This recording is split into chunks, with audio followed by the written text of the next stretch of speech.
kelancaran dan kesehatan hingga saat sekarang ini. Sholawat dan salam kepada Nabi besar kita Muhammad Sallallahu Alaihi Wasallam dengan lafaz Allahumma sholli ala Sayyidina Muhammad wa ala ali Sayyidina Muhammad.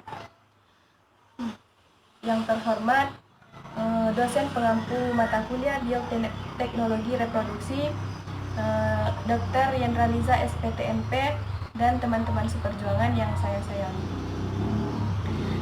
Perkenalkan, nama saya Azura dan teman saya Siti Khadijah. Baik, di sini saya akan membahas tentang waktu IB. Waktu IB sangat berpengaruh terhadap kebuntingan sapi. Apabila sapi betina yang akan dikawinkan terlihat gejala birahi pada pagi hari, maka pada pagi berikutnya dikawinkan. Sebaliknya, bila terjadi birahi pada sore hari, maka pagi berikutnya dikawinkan. Itu menurut Ihsan 2010. Ketetapan waktu bertujuan agar spermatozoa dapat bertemu dengan sel telur untuk terjadi pembuahan dengan sperma sehingga terjadi kebuntingan. Lama birahi 18-19 jam. Dengan waktu ovulasi terjadi 10-11 jam setelah estrus berakhir. Waktu terbaik untuk melakukan inseminasi buatan adalah 9-24 jam setelah tanda-tanda birahi pertama muncul. Itu menurut Sugiyarti dan Siregar 1999. Kemudian deteksi birahi. Menurut Ihsan 1992, deteksi siklus estrus umumnya dapat dilakukan dengan melihat tingkah laku ternak dan keadaan vulva. Di sini ada tanda-tanda birahi pada sapi betina. Yang pertama, ternak gelisah, sering berteriak, suka menaiki dan dinaiki sesamanya. Vulva bengkak berwarna merah, bila diraba terasa hangat.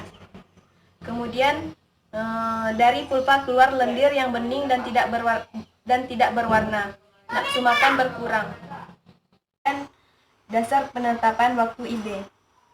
Salisbury dan Van de Mark 1985 menyatakan bahwa waktu optimal untuk melakukan inseminasi buatan tidak akan diketahui apabila peternak tidak cermat dalam mengamati gejala birahi.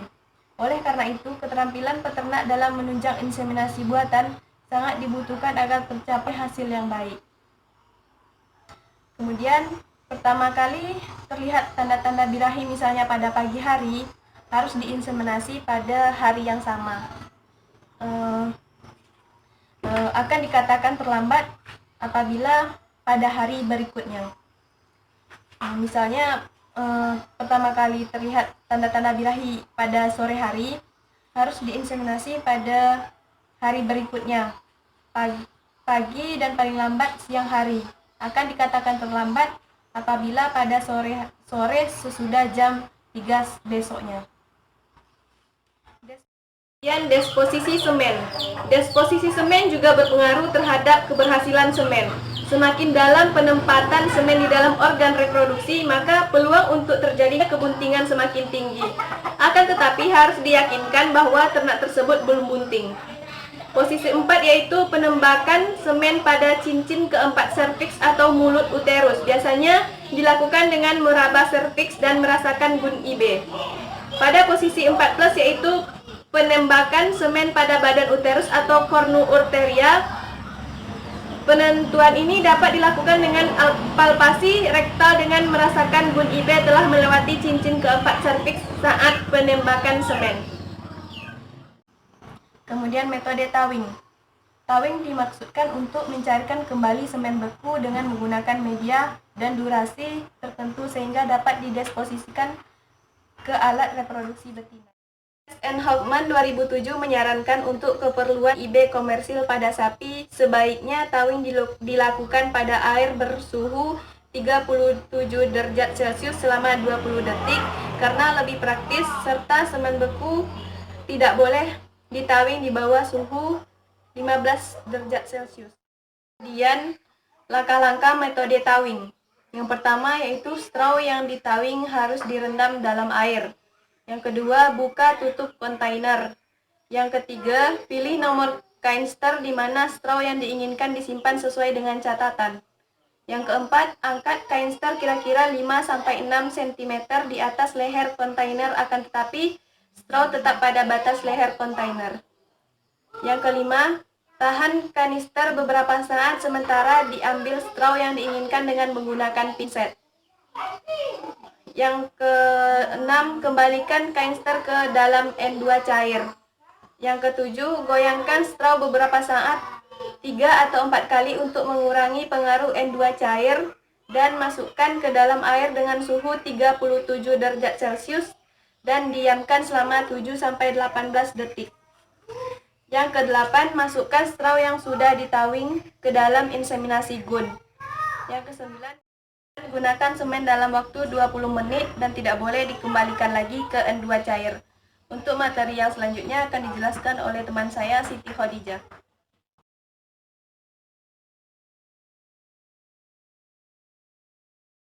Baik, saya di sini akan mencoba menjelaskan tentang teknik IB, di mana teknik IB ini terbagi menjadi dua macam. Yang pertama ada rektovaginal dan ada transservikal.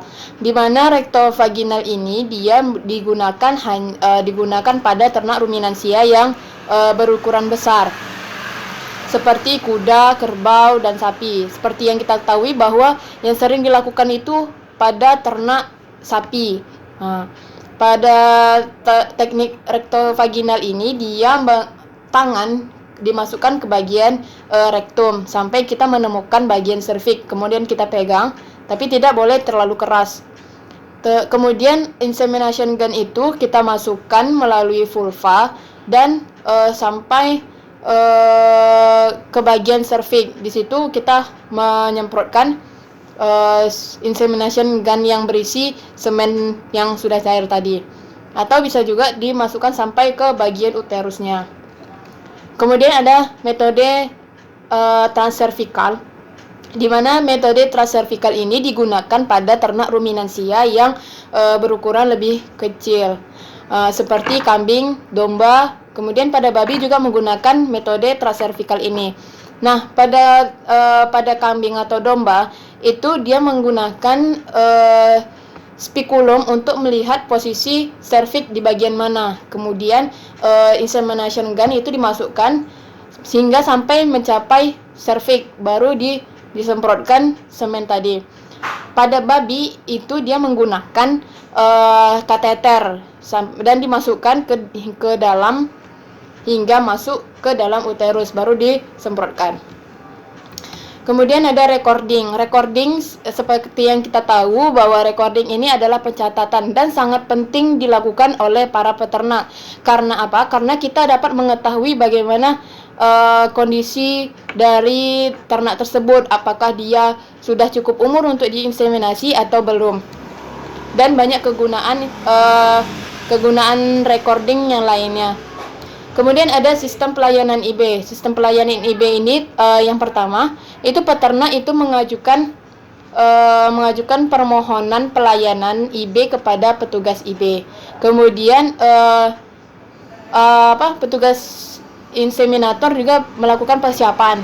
Setelah itu dia melakukan pemeriksaan terhadap ternak betina yang sedang birahi. Pemeriksaan ternak betina yang ini juga memeriksa bagian apakah ternak betina tersebut sedang dalam keadaan sehat atau ada memiliki gangguan reproduksi. Nah, apabila terdapat gangguan reproduksi, maka ternak tersebut harus diobati dan dirawat sampai sembuh dan baru bisa diinseminasi. Nah, kemudian ada persiapan peralatan inseminasi buatan. Kemudian melakukan persiapan towing. Towing itu pencairan semen, baru dilakukan pelaksanaan IB. Nah, macam-macam kartu IB. Macam-macam kartu IB itu ada model kartu C1 dan C2 yang berisi tentang identitas akseptor berupa nomor registrasi, nomor sapi, bangsa sapi, dan nama dan alamat peternak. Kemudian ada gambar sapinya pada model C1 dan C2 ini. Kemudian ada tanggal inseminasinya, keadaan birahi, kode pejantan, posisi IB-nya. Kemudian ada diagnosa kebuntingannya, tanggal pemeriksaan, hasil pemeriksaan. Kemudian ada catatan kelahiran, tanggal kelahiran, jenis kelamin dan berlahir, dan keterangan lainnya. Kemudian ada kartu kegiatan IB model C4. Ini digunakan untuk mencatat kegiatan inseminator selama 1 bulan, berisi data jumlah inseminasi, jumlah aseptor dosis IB, dan jenis semen yang dipakai. Kemudian ada kartu pemeriksaan kebuntingan model C4, C5. Kemudian ada model kartu rekapitulasi kegiatan IB model C6. Kemudian ada kartu pemakaian semen model C7 dan 7A. Kemudian ada kartu fertilitas semen model C7B. Kemudian ada kartu laporan bulanan kegiatan IB C8 dan daftar kelahiran pedet hasil IB model C10. Nah, kemudian ada kita mengidentifikasi semen. Standar minimum kualitas sperma yang dapat dipakai untuk IB adalah 500 juta sel sperma dalam 1 mili ejakulat dan minimal 50% sperma harus motil. Kemudian setiap dosis IB harus mengandung paling sedikit 5 juta sel sperma yang hidup. Menurut Tolihere 1985, konsentrasi sperma di bawah 5 juta sel motil per dosis inseminasi akan menurunkan angka fertilitas secara drastis. Kemudian ada identifikasi betina. Identifikasi betina itu berdasarkan umur ternak, jenis ternak, kemudian kesuburan ternak betinanya. Ini sangat penting dilakukan untuk mengetahui apakah ternak betina tersebut dapat dilakukan inseminasi atau belum bisa dilakukan inseminasi. Kemudian ada identitas peternak seperti usia, tingkat pendidikan, pekerjaan, pengalaman usaha ternak. Nah, identitas peternak ini juga sangat penting diperhatikan karena menyangkut tentang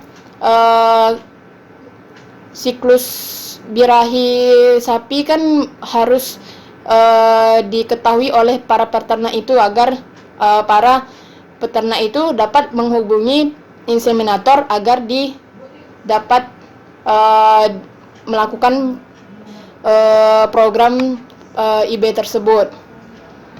Kemudian ada identitas inseminator. Nah, identitas inseminator ini dia harus mempunyai keahlian dan keterampilan dalam akurasi pengenalan birahi, sanitasi alat, penanganan semen beku, dan towing yang benar. Dan identitas inseminator ini juga harus mempunyai kemampuan dalam melakukan inseminasi buatan. Baik, itu kami dapat sampaikan. Apabila kurang dipahami, kami mohon maaf. Assalamualaikum warahmatullahi wabarakatuh.